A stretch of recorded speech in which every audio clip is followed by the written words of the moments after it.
We are 3 weeks away from the 2021 NFL Draft. What's up, guys? Chris Hayre with you on a new episode of Chargers Weekly, alongside Daniel Popper of The Athletic. Listen, I promise a draft analyst every single week. I've got a hybrid situation of a beat writer and a draft analyst today, right?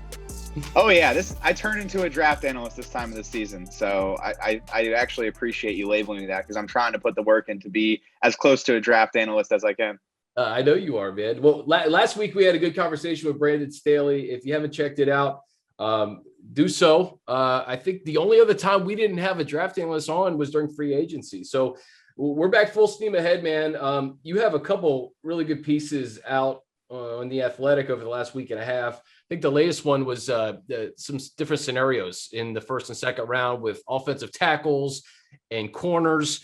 Before we get into that, though, when you see how the top of the draft is shaken out right now, I mean, and this is fluid. I mean, there could be even more moves in the top 10, but you see the San Francisco 49ers move up. I think 4 or 5 quarterbacks going to be off the board before the Chargers select the 13, which is good news for LA. Absolutely. And there is a scenario, right, where if the Falcons don't go quarterback, you're sort of expecting the first 3 teams to go quarterback. But if the Falcons don't go quarterback, then where does that 4th quarterback fall? How far does he fall? And is he there at 13? And in that case, the Chargers could be a potential landing spot for a quarterback needy team. Like, let's say the Patriots are looking to move up. All of a sudden, the Chargers are in a position to trade out of 13 to a team that's looking for a quarterback. And, there's so many different scenarios and there's so many different ways that it can play out. There are certain scenarios where the Chargers would absolutely stick at 13 and pick, right? Like if Rashawn Slater or Penei Sewell fall to 13, that's a no-brainer pick. If Patrick Surtain or J.C. Horn is there at 13, considering their need at corner, that would be a no-brainer pick. But if all those players are off the board, right, and the Chargers think they can get a solid corner later in the first round, the likelier option is that they can get a solid offensive tackle later in the first round, trade out to a team that is looking for that quarterback, trade out for a team that's looking for a wide receiver, pick up an offensive tackle or corner later in the first round, then pick up an additional top 100 pick. They already have 4. Adding another one would only allow them to flesh out this roster a little bit more. But they're sitting in a really good spot. There are scenarios where they could get a really good player at 13, and then there are scenarios where they could very easily trade back and pick up additional draft capital. And there are even scenarios where they could trade up just because they have so much draft capital in the top 100 that they could move up if they really like Penei Sewell and he falls out to say 7 with Detroit. That's a possibility where they could trade up. And I don't think it's particularly likely just because the organization covets their draft picks, but it just gives you a sense, everything that I've said over the last 2-3 minutes, all the different scenarios that are at play here. If you're talking about Trevor Lawrence and Zach Wilson, and we're hearing about Mac Jones potentially at 3, Atlanta is that next domino. If a team is in love with Justin Fields or Trey Lance, do they move up? Does Atlanta move out of the top 10? Do you have 4 quarterbacks go with the first 4 picks? And then it becomes very interesting for a team like Cincinnati, who has Kyle Pitts, Jamar Chase, and Penei Sewell all on the board at 5. So I can envision a scenario, like you said, Chargers trade up, they trade back, they stick at 13. It's really going to be just dictated on what happens before them, obviously. And, the Broncos, they get a guy like Kyle Fuller. So you would think that they're out of the cornerback conversation. When does the run on corner start? Do you move up to get a guy like Slater or Sewell? Do you stand? It would be hard for me to envision both of those guys being there at 13, though. I mean, yeah, especially if we're talking potential franchise left tackles, typically, Pop, they don't get out of the top 5. Right, but the reason you're getting some of this conversation about one of those guys falling to 13 is they're not. I mean, Sewell, in my mind, is a prototypical left tackle, but with Slater, he's kind of more aligned with some of those bigger guards that you've seen, like Ali Marpet of the Buccaneers is a really good physical traits comparison to Rashawn Slater. So a lot of people think that he's a bona fide left tackle and that he's going to slide in there as a day 1 starter. But there are teams that are going to think, because his arms are a little shorter, because he's a little on the lighter side for a tackle, because his height is a little bit shorter in terms of tackles, that he might be a better fit as a guard. And then once you label a guy as a guard, his positional value is going to be a little bit different.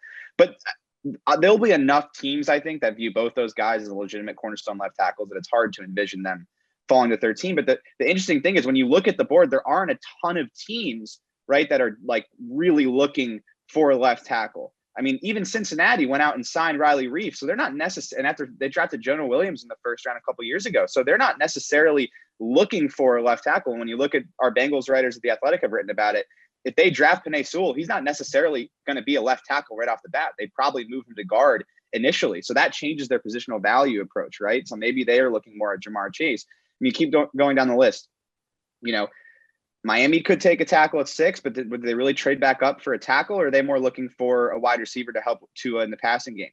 Detroit has a left tackle. Carolina might be looking for a left tackle, probably not. They just pay, they have Moton, the right tackle, Taylor Moton, on a sizable deal with that franchise tag. So maybe them, but Denver's got a left tackle. Garrett Bolton just gave him a huge contract. Dallas has a left tackle and Tyron Smith. The Giants just drafted a left tackle last year. So you go through the list. Philly's the team at 12 that they could be in the market for one. And frankly, Dallas, Tyron Smith he's no spring chicken. Right. But I mean, he's young enough where you could kick that can down the road a little bit. And maybe it's not worth it to take a left tackle with your first round pick, considering how valuable those picks are. But, there are two sides to every coin, right? So you can cut it both ways. You could see a scenario where the Cowboys are absolutely not going to take a left tackle, but playing devil's advocate, as you just did, you could obviously think about it. I think the Eagles have way too many needs to go left tackle. I think it's possible, but I think they're wide receiver or cornerback. That's where I think the Eagles are at. But again, like, they could go down that road if that's what they think is necessary. So, is there a scenario where Sewell and Slater get to 13? Yes. Is it likely? Probably not. Yeah. And then that's why you wrote about it too, with the different options. Do you potentially select a tackle in the first round, go corner in the second, or vice versa? We could be looking at a situation where if both of those tackles are off the board, that means J.C. Horn or Patrick Surtain, one of those two is probably likely on the board. And then we're talking about guys like Christian Darrisaw, if you like Darrisaw.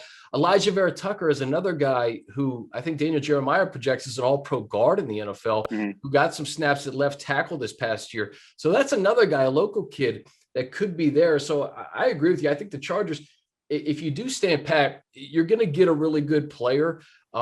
Let's talk about this first round corner class, because a lot of people think Farley's the best corner, but there's obviously some potential injury issues there. And I don't think he's going to be ready till training camp by all indications. J.C. Horn, man, the more you study this guy and you see what he was able to do in the SEC, he's really intriguing. And then Patrick Surtain too, another guy who I think would look really good in Brandon Staley's defense. Right. When you think about how much success Brandon Staley had last season with the Rams, what did he have? Jalen Ramsey, arguably the best press man corner, arguably the best corner in the league.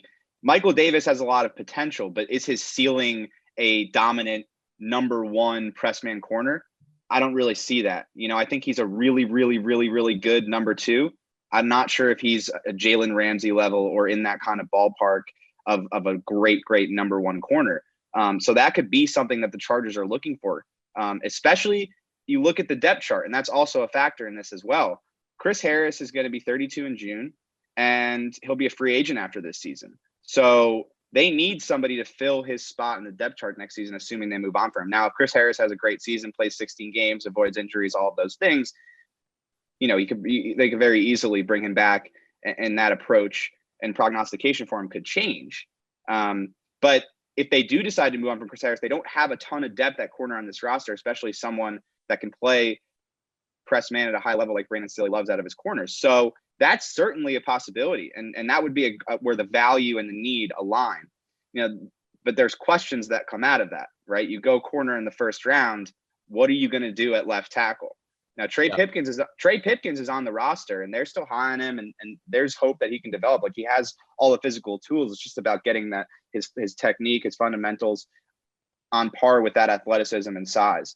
Now, there's certainly a scenario where he takes a huge jump from year 2 to year 3, getting a little more time in the field if offseason workouts are a little bit of the same. But what do you do at left tackle if you take a corner in the first round? That's a question. I'm so glad you mentioned Pipkins, though, because this is a guy who I think people are forgetting. Like, he was a third-round pick 2 years ago, right? So, like, he was a developmental guy from jump. So I think it's really important to note that this is a big year for him. Whether or not he could step up and be the left tackle, that obviously remains to be seen. But he does have you have some depth there, at least with Trey. But I think people are forgetting that the book is still not written yet on Trey Pipkins. I'm not saying he's the franchise left tackle, but I do say let's figure out what he is in 2021. I think this year will give us a really good indication. And you wrote about this too. I mean, if you don't take a tackle in the first round, I do think that there is some depth in this class.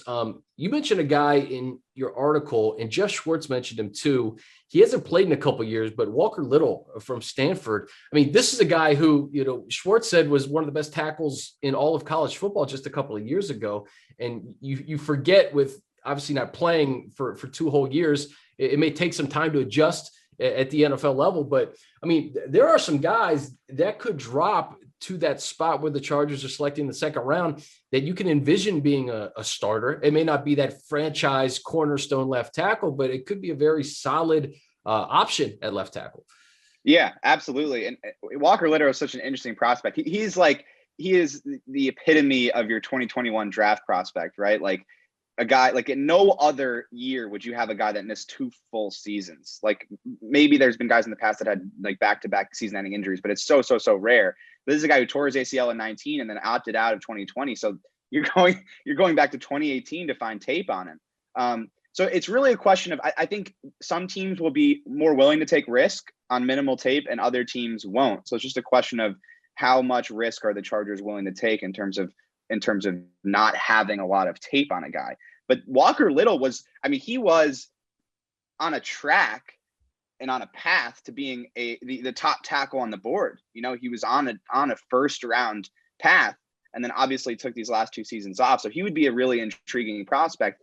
But going back to what you mentioned about Trey Pipkins, it's just about having options, right? Yes. And the good teams can't rely on massive jumps from young players. You can't sit here and say, we are expecting this guy to go from a replacement level or below replacement level player to an above replacement level player. Because relying on those kinds of jumps is how you end up in bad situations.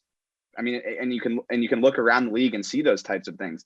You need multiple options so that you have a contingency plan in case Trey Pipkins does not make the kind of jump and develop the way you want him to, that you have another option on the table at left tackle. And that's why I think it's so important for them to bring in a left tackle. Like if Trey Pipkins is filling a role this year where he's more of a swing guy, that makes a lot more sense to me. That's a safer route. That means that you're setting yourself up for multiple options, right? So you go and take a tackle in either the first or second round, you have competition at that spot. If Trey Pipkins makes that jump, fantastic, right? He's your starting left tackle, and you've got more depth at the position in case of injuries. And Brian Bulaga, they can hypothetically get out of that contract after next year, depending on how he plays this year. Now you have another high premium pick tackle on your roster that could hypothetically move in at right tackle, which would allow Filer to stay at guard and not have to move to tackle, which means you wouldn't have to replace guard. So like having depth on the offensive line is absolutely essential. It's essential to have it at all positions, but the lack of depth, I think, is something that's been pretty glaring with this team over the last 2 seasons. It's a big reason why they haven't been able to reach expectations. So that has to be part of the equation, is not relying too much on Trey Pipkins making that kind of jump and having a contingency plan in case he doesn't. All right, so corner in the second round. Greg Newsome, I think, is probably going to be a first round. Yeah, right. Totally. I totally agree. There's no way. Like they would have to trade back into the first round to get him. I know a lot of teams are super high on him. Asante Samuel Jr., he's a guy who's kind of that fringe first, second round pick. He could be available when the Chargers are there. If the Chargers were to go offensive line in the first round, do you think corner second, third? Yeah, I think it has to be a second round pick. And just because of the various reasons that we listed before. And here's the interesting facet of it. They could go in multiple directions. Like they don't necessarily have to target exclusively a boundary corner with this pick. Now, ideally you'd get a guy who could play inside and outside, but those are very, very difficult to find. But Chris Harris is the slot corner. Yep. And he's going to play boundary in base, but the Chargers are going to be in 5 or 6 DB packages 80% of the time with Brandon Staley. So that means Harris is going to be playing predominantly in the slot. It's similar to the role he would have played last year if he had spent more time on the field, and it's the role he did play when he was on the field. But if they move on from him, they don't really have a slot guy behind him. Desmond King would have been that player, but they traded him away and then he walked in free agency. He's no longer a part of the picture. They tried Tavon Campbell in the slot last year and he was a little inconsistent there. So I don't necessarily think they have a guy on the roster. Yeah. So they could go and look for a slot guy in the second round, ideally a guy that can play both ways. But Elijah Molden out of Washington is the top nickel corner on the board. He played nickel at Washington. He's sort of the top nickel guy available. If they take him, then you're sort of banking on some of this depth at boundary corner, whether that's Brandon Faison, whether that's Campbell. But Asante Samuel Jr. is a guy that doesn't necessarily have the size to play outside, but he's a super instinctual player, great ball skills. He's a guy that could play both inside and outside. But the interesting thing about a lot of these second round corner options is they're like big traits guys, right? They're not necessarily, proven players. A lot of it would be a bet on size, on speed, and those kinds of physical traits that you're looking for. So the three guys I listed in that article you were talking about that could be there in the second round, Eric Stokes and Tyson Campbell out of Georgia, two Georgia corners. I think Stokes is better than Campbell. Campbell has some ball skills issues that have popped up. He's not necessarily great at playing the ball. And Daniel Jeremiah said something really interesting on the Athletic Football Show last week. He's like, that's the one thing I've learned in scouting. One of the main things that changed my philosophy is like, if a guy doesn't have great ball skills in college, that's not necessarily something you're gonna be able to change in the NFL. Like very rarely does a guy develop ball skills. So that'd be the concern there. And then Kelvin Joseph out of Kentucky. That's a guy that great traits, right? Big, 6'1", fast.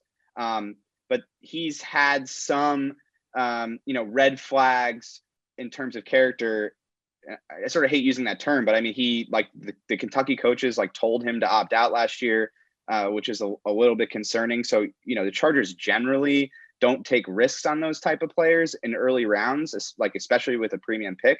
So that's the guy that I might be, tough to align with the Chargers at that spot. But this is where it becomes an issue, right? Because the guy you're taking in the first round has a clear path to being a starter, and those are the more talented guys with fewer red flags. As soon as you start taking a player in the second round, there's a reason that they're going to be there in the second round as opposed to being a first round pick. So there's going to be pros and cons to all of these guys.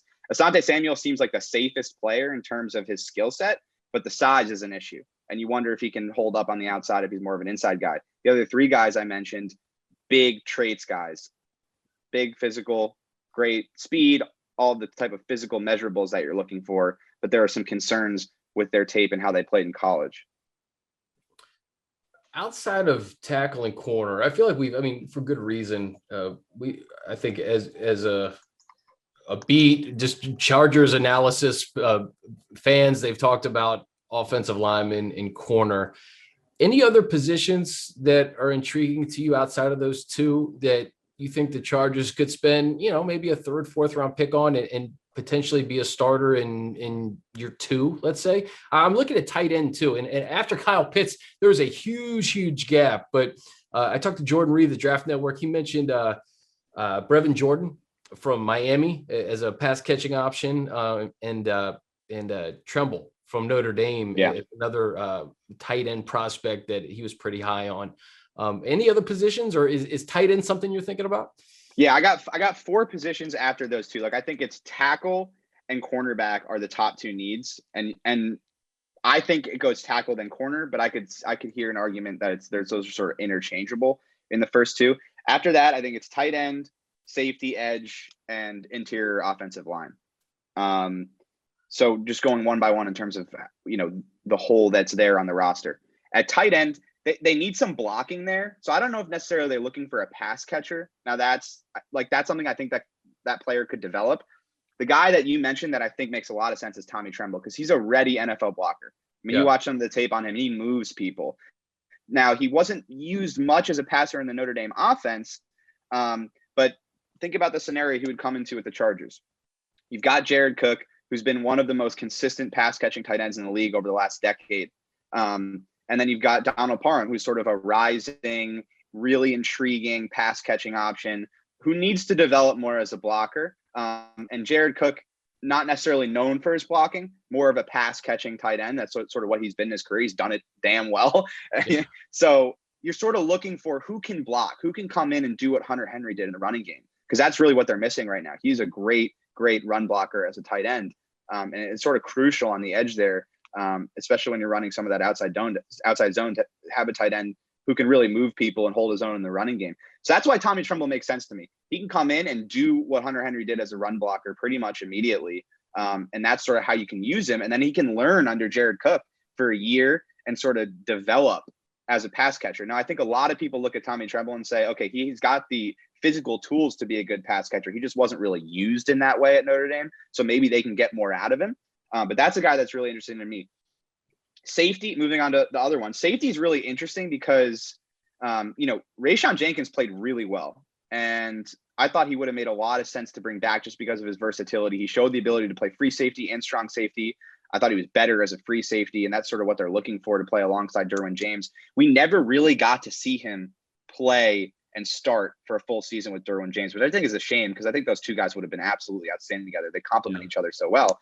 But now it's sort of moving on to the next era. They let Rashawn walk. He signed a big contract in Jacksonville. And so now it's Nasir Adderley's turn to step up and take over that free safety role. That was the plan from, I remember DJ specifically said when they drafted Adderley, if you were to build a safety in a lab to pair with Derwin James, Nas Adderley would be that guy.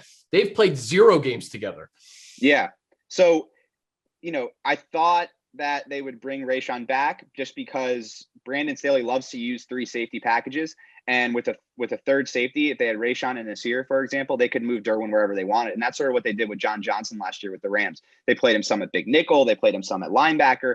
And Derwin could do that exact same thing because he can play all over the field. Then you got 2 quality safeties in the back to sort of man that 2 shell. Now it's like, who's that third safety? So when they go to those packages where they want to move Derwin James around and sort of play him in a rover role and play him at linebacker, who's going to come on and be that third safety? Now, it could be Alohi Gilman. I think they need a little more talent at that spot. So even if they believe in Nasir Adderley and think he's going to take a massive step going into year 3, which is really year 2 because he missed all of his rookie year with that hamstring injury, I think they could use a really talented safety with one of those top 100 picks. I think it would make a lot of sense, regardless of how they feel about Nasir Adderley. I think it would make sense to add some depth at that position. Edge, I think Uchenna Nwosu is poised to be the breakout player on this defense. I mean, you saw what Brandon Staley was able to do with Leonard Floyd. We've seen flashes from Chenna throughout his career. I mean, obviously the play of his career was that sack against the Ravens in the playoffs, but you've seen legitimate pass rushing talent out of him. Now, I think he's going to benefit for playing in a different scheme where he's more of a 3-4 edge rushing outside linebacker as opposed to a defensive end. I think that fits his skill set and body type a little bit more. They signed Kyle Fackrell, who had a 10.5 sack season with the Packers in 18. But I think bringing in another talented edge rusher would make a lot of sense. Maybe with one of those top 100 picks, maybe with a 4th round pick, bringing a guy with a lot of upside, a lot of athleticism, who you don't necessarily need a ton from him because you've got Joey Bosa, you've got Chenna, now you've got Kyle Fackrell, an experienced guy in the rotation, maybe a 4th edge rusher with a lot of upside who can come in and in third down situations and get after the quarterback. I think that makes a lot of sense. And then interior O-line. I mean, Ode Ibushi was a great signing. The value of that signing was outstanding. He's coming off the best season of his career. He was stellar playing left guard and right guard for the Lions last year. But he's only on a 1-year deal. So you kind of got to start thinking for the future. They lost a lot of their interior line depth this offseason. Dan Feeney obviously signed with the Jets. Forrest Lamp agreed to terms with the Bills today. So you're looking, okay, where is their interior line depth? And this is a really deep interior O-line class, especially at guard. And they could find somebody in the 4th round that could come in and be a starter in year 2. The guy I mocked to them in the 4th round was Ben Cleveland out of Georgia. Just a big old guard, nasty. And he could come in and challenge for that right guard starting spot, but at the bare minimum, provide depth and be a starter in year 4. So after those first 2 positions, those are the 4 positions I'm targeting. The positional versatility of a guy like Vera Tucker too, that's interesting to me because if you needed to start him at guard his rookie season, I mean, I think they kind of have their guys for 2021. Yeah. But I don't know. I've seen a lot of these top offensive line prospects. It seems like they can play multiple positions. Does it seem like that to you this year? Because I feel like typically when we go into a draft, there's like these clear cut like left tackles. That's what you are. You're a left tackle. We're seeing a lot of guys like Rashawn Slater, who DJ has as his number 1 left tackle. A lot of people say he can play all 5 positions. It almost kind of reminds me of like Zach Martin when he came out, right? That's exactly who I was gonna bring up. I think a lot of the times you have guys that play tackle in college and their size isn't as big of an issue because the talent level isn't as great. When you move up to the NFL, there are certain benchmarks you have to meet in terms of your arm length, 33-inch arms and all this kind of stuff. And if you don't have that, it's hard for you to just be successful as a tackle just because the guys are so big and so strong and so athletic. So I think, if you're playing tackle in college, then it's not a huge sort of stretch to move into guard as a professional. And that's sort of what you're seeing with Slater. He doesn't have the longest arms, but the people that know offensive line think this guy's going to be a great tackle, despite the fact that he doesn't have the longest arms. I mean, and that's one thing the Chargers do really well. They're not super focused on measurables and pro days and all of that stuff. Like if they see you can play on tape, then they're going to draft you. Yes. Yeah. Have they seen you play football at a high level on tape? That really should be the calculus to any of these picks. But the interesting part about Vera Tucker is he's played both positions. There is tape on him from 19 playing really well as a left guard. And then there's tape on him in 20 after he filled in for Austin Jackson playing left tackle. And he was really good at both spots. Now, the question is, with his size, can he be a left tackle?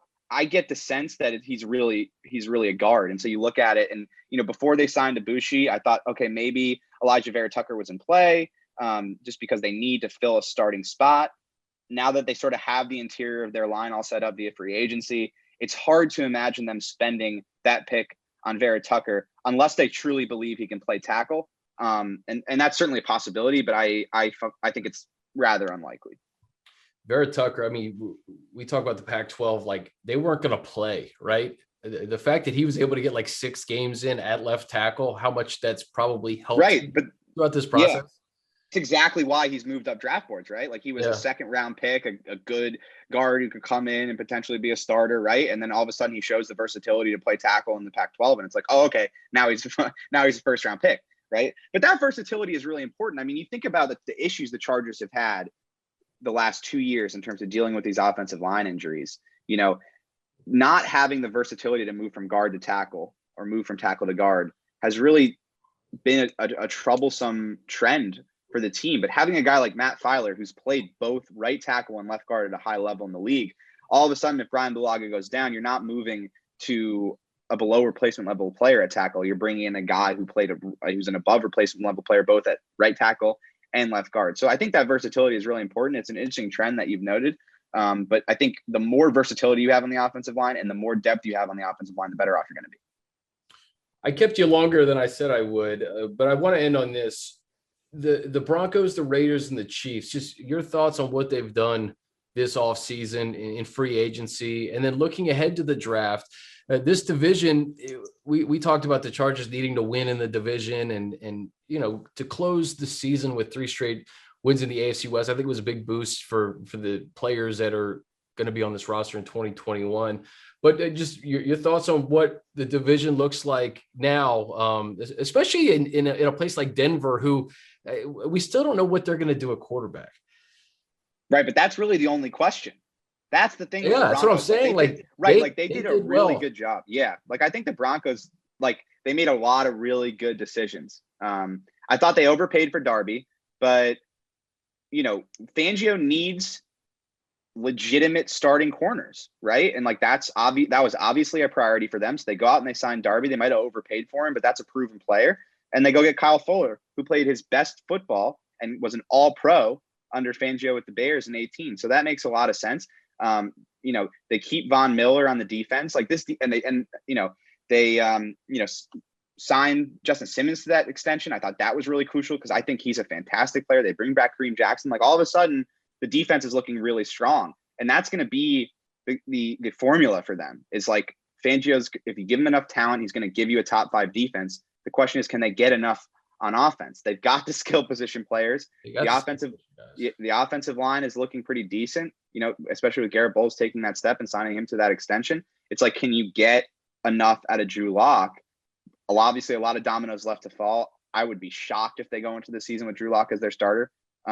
If they do, it's hard to see them being a super competitive team, but who knows? We've seen crazier stuff happen at the quarterback position. Yep. The Chiefs offseason was weird. Did you think it was weird? A little bit. I mean, it was because it started with the tackles. You lose Schwartz and Fisher. Yeah. Yeah. And I feel like I saw something too where they still have a ton of cap space. And I forget who tweeted this. I want to give them credit, but they basically said like they have a ton of cap space, which says maybe they were expecting some guys to come in that just didn't come in.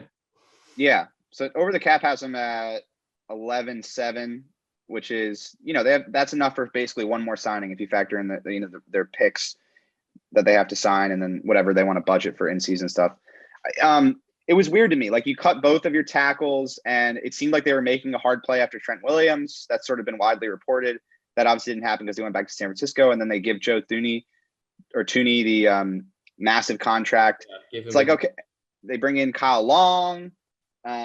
It's sort of like, I don't know what to make of it. They obviously made it a goal to upgrade on the offensive line after what happened in the Super Bowl, but did they really get a lot better? Like, Mike Remmers is their starting right tackle again. It's like, I don't know. It seems like they sort of had a plan to like massively improve, and they were going to cut their tackles and get a bunch of cap space and make a big run.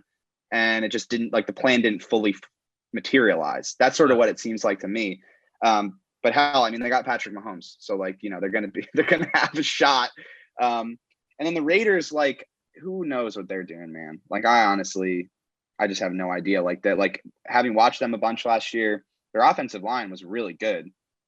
They break it up completely. Gone, yeah. Trade Rodney Hudson, who, we always say Corey Linsley, perhaps the best center in football. The reason we say perhaps is because of Rodney Hudson. Right. They trade him. They trade Gabe Jackson. The way it all went down was really weird, where they were both originally reported to be cut, and then they lost leverage and tried to trade him.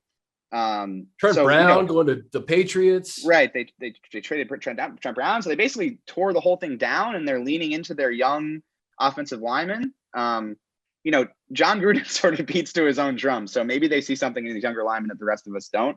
But then, I mean, spending the money they did on Kenyon Drake, like, no sense. I mean, there is no way. That is an inexcusable signing. I mean, if you can get him at value, that's one thing. But they've got Josh Jacobs already, and spending that much money on a free agent running back who's not going to be a starter and isn't going to get that much of a share of the snaps doesn't make any sense to me. So I thought the Raiders got worse. Among those three teams, the offseason that made the most sense to me was the Broncos. But it's the AFC West. It's going to be competitive, and the Chiefs are at the top, as they always are. Yeah, and like you said, things could change under center for the Broncos. And, right. There's still moves to be made in this division and really around the NFL. There's still some guys out there as we get closer to the draft. I think the quarterback carousel is not stopped quite yet. Broncos could take a quarterback at 9, depending on how this all shakes out. Who knows? They could take a quarterback at 9. Maybe this Justin Fields stuff is complete BS, but maybe it's not. And maybe he falls to 9 and the Broncos have a shot to take Justin Fields. Like, that would be a home run for them. That's what is so fascinating, and why the draft is like my favorite event of all events, because it's like we have all this speculation leading up to it. 3 weeks. We're talking about all this different stuff. And then something completely different happens on draft day. And, there could be a guy who thought Derwin James was going to be there at 18 to the Chargers, or was it 17? 17 to the Chargers. I mean, nobody thought Derwin James was going to be there at 17. So there's always a surprise. We'll see what happens at the quarterback position in Denver, but the division is shaping up to be fun. I'm excited to see what the schedule looks like in May. I could see Herbert Mahomes on prime time, maybe a primetime game in Vegas, but we'll see. We haven't gotten like a real lead up to a Mahomes Herbert showdown yet, right? No. Because the first one wasn't supposed to happen, and the second one didn't happen. Right. So we haven't gotten like the lead up to a Herbert Mahomes game. So that's gonna be a first this year, which would be exciting. Yeah. I can't wait, man. Yeah. Daniel Popper, The Athletic, always great stuff. Read his stuff, subscribe to The Athletic. Check out this Dane Brugler beast of a draft preview too, man. Yeah. Dane best around. The best draft preview you can get right there. No question about it. All right, man. What else you got going on? What are you writing about leading up to the draft? All right. So got mailbag this week. We're talking to Brandon Staley tomorrow, so I'll have takeaways off of that. I got my mock draft 3.0 coming out on Monday. It's all draft all the time. Going to be doing analysis of needs, everything that you can possibly want in the lead up to the draft. So keep checking that page theathletic.com/team/Chargers. I'll have you fully covered on all your draft needs for the end of this month. NFL draft analyst and Chargers reporter, Daniel Popper. Love it. Thanks, buddy. Thanks for having me, Chris.